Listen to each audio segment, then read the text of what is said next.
a new weapon is in Minecraft after all of these years. Hello there, Ray here. It has some cool technical abilities, but we also got some new armor trim, new banner patterns, and new pot shards. First up, let's take a look at the new smashing mace while you go ahead and smash that like button. The new mace weapon can be obtained here at the trial chambers. First, you need to kill a breeze, which now drop these breeze rods. Breeze rods can be crafted down into the wind charges, so you can still get those from breezes. And they will give you a total of 4 of them. This means my automatic breeze farms are now useful in getting tons of breeze rods. They also look really cool, like this light blue color, and look very similar to the blaze rods. You also need to complete one of the trial spawners to get the trial key. Then you'll have to use the trial key on the vault blocks here. This will give you a chance of getting some new loot, which includes a chance of getting the new item, which is called a heavy core. Now this heavy core can be placed down, and you can see it is the size of like a mob head, except it can't be rotated like them, and has the square image just like in the screenshot, as well as the slits on the side and a small hole underneath. Then you combine the breeze rod and the heavy core together to make the new mace weapon. You can see it does 7 attack damage as well as an attack speed of 1.6, which makes it the similar stats as a diamond sword.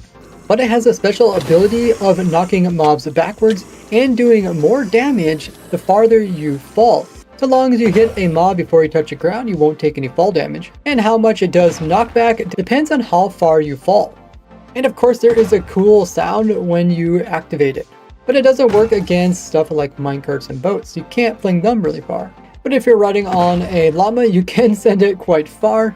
And the farther you fall, the more damage you can do, where normally you wouldn't be able to kill a husk in one hit with just a normal diamond sword, but with this you can. So just by falling fairly far, we can go ahead and one-hit hard mobs like the Ravager, which has 100 health. This is a cool strategy to one-hit bosses, and a great way to avoid fall damage in case there's a mob nearby that you can hit. But you have to jump a bit further than just a normal jump in order to get the knockback to apply to everything. You can combine this with a wind charge in order to do the knockback. Now the mace takes durability like any other weapon, and is repaired using the new breeze rods inside of an anvil. Currently, the mace cannot be enchanted even with unbreaking or mending or the curse enchantments. Let me know all the questions you have about the new mace and I'll put them in a future video. But you can also get new armor trim from the vault's loot. These are bolt armor and flow armor. The flow trim looks like this. You can see there is a lot of swirls and curly things, similar to the texture of the chiseled tough blocks, where you can see that on the sides and top. Where the bolt armor trim is a little bit more straight lines that go across the entire parts of armor with little dots on it, which almost looks like a face for the top piece here. I really like both of them. Which one's your favorite? And just like other trims, you can make copies of them by putting them in the crafting grid with 7 diamonds. For the flow one, you'll need to use a breeze rod in order to get a duplicate. And for the bolt one, I'll take a normal or waxed copper block. New banner patterns can also be found. The first one is flow, and if we combine this in a loom, we can get the new look onto a banner, which includes the swirls. And the other new one is called gusher. You can see this one makes an image of the breeze. Take a look at that. Now, both designs are basic enough that you can combine them with the different layers you put onto a banner to get some really unique designs. My favorite is probably this one here. We also got 3 new shards for potteries. These shards can be found throughout the trial chambers. And by putting them in a crafting grid, you can put them onto pots. So this design is called scrape. It's probably an indication of using axes to remove wax or oxidized copper to clean them up. We also got the flow one, which is the swirly design, and the gusher, which is also the breeze design. It's really cool that when they come out with a new structure, they can come out with structure themed pots as well as banner patterns and even trims to give players more kind of rare and niche stuff to go after. As I'm an endgame player, I really like anything that they add in the game that encourages players to do the more endgame stuff. They also came in and changed out the loot for the vaults. They removed horse armors and saddles. They also made it so you only get 1 unstackable item per vault loot. Now the heavy core is quite rare to get, and besides the 2 banner patterns and the 2 new smithing templates, you can also get wind charges from looting the vaults.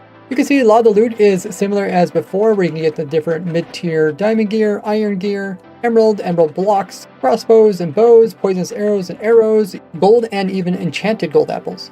Keep in mind that each vault block can only be looted one time per player, so you might have to go to several trial chambers in order to get the new heavy core item. We also got some new trial chamber rooms, so if we go up here, when before there would be some dead ends, look at this one. In the background you can see if we would break through this, we got a new type.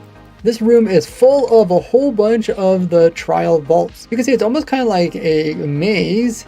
There's different sections and there's little rooms. There's even a upper level, which not only has a whole bunch of vaults, so you can use more of your keys up, but also has a new fighting location with a few different mobs here. We got the breeze in the center and a few around the outside. Looks like there's quite a lot here, but overall a lot more vaults to loot before you have to find a new chamber. Here is another new one. You can see we got a bunch of vault blocks in here. The center we got 4 different spawners, which is pretty crazy. One of the breeze and some other crazy mobs. Around the outside you can see we got a bunch of vault blocks. I'm really glad they're increasing this so you don't have to do so much jumping between structures. There's also some rooms down here with grades in front of them, and you can see that there is quite a few rooms and it gets pretty mazy trying to get around through here. And in 2 of the corners they even got some slime spawners over here. They also made some new variations to the old ones, like now we got some steps so we can easily access the second level here. Here you can see some more layout changes, making it a little bit flatter and straightforward.